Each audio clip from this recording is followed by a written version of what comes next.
Ici, nous avons gardé la descente en pente douce du 45, qui est vraiment un point fort de ce bateau. Et nous avons conservé également cette belle main courante qui permet une circulation aisée de l'intérieur vers l'extérieur.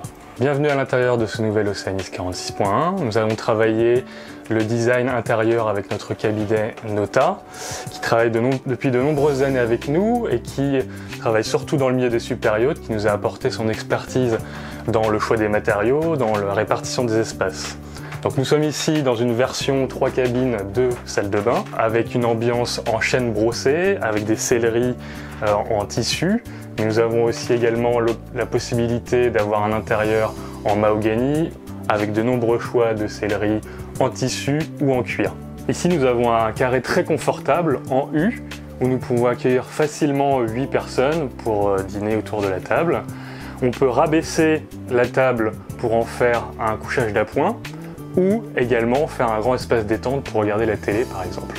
En face du carré, la cuisine, très confortable en navigation, c'est une cuisine en L, avec une main courante devant le four, une fargue en corian permettant de s'agripper en navigation, 2 grands éviers, beaucoup de rangements un peu partout, et une ventilation naturelle pour la cuisine qui est aussi idéale. Un petit plus par rapport à l'Oceanis 45, nous avons rajouté ce meuble de rangement à gauche de la descente, très pratique pour mettre tous les couverts et casseroles. Donc la table à cartes est vraiment l'espace propriétaire par excellence. Nous avons vraiment apporté de la richesse avec des bois massifs, un dessus en cuir, des rangements sous la table à cartes, des petites niches et surtout un espace avec une banquette qui se transforme en méridienne. Pour se reposer le soir, elle est idéale. Également pour le propriétaire, on a ajouté une belle bibliothèque dans laquelle on peut ranger tous les livres de navigation ou d'aventure.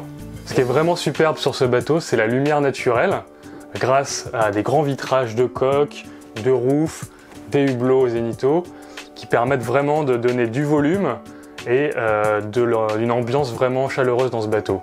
En plus de cela, vous noterez qu'on a vraiment beaucoup de hauteur sous barreau et des volumes généreux en largeur. Donc là, nous avons une magnifique cabine propriétaire, très lumineuse grâce à tous ces vitrages, avec une vue directe sur l'eau. Grâce aux redans que nous avons à l'extérieur de la coque, nous gagnons 40 cm de chaque côté, ce qui nous permet d'avoir un lit large, type maison, d'1,60 m et de 2 mètres de profondeur, des accès de chaque côté. Également, dans cette cabine, nous avons en standard des rideaux 100% occultants, pour se mettre en mode nuit. Et ce qui est notable également, c'est tous les rangements qu'on a à disposition. De chaque côté du lit, des rangements, des penderies. Et sous le lit, un grand tiroir permettant de ranger, par exemple, les sacs de voyage. En conclusion, nous avons ici une cabine avec une prestation digne d'un 50 pieds, avec, en plus par rapport aux 45 pieds, une douche et une toilette séparées. À l'arrière, de part et d'autre de la descente, nous avons 2 belles cabines pour les invités. Donc ici, nous sommes dans la cabine arrière tribord pour les invités. Nous avons un grand lit de 2 mètres par 1,60 m, beaucoup de lumière naturelle, de la ventilation ici et là, permettant de créer un courant d'air. Attenant à cette cabine invitée, nous avons une salle de bain, avec de généreux volumes et surtout une douche séparée, de la lumière naturelle, de hauteur sous barreau, de la ventilation. Ici, nous avons repris les dimensions de l'Oceanis 45.1 qui était un point fort de ce bateau.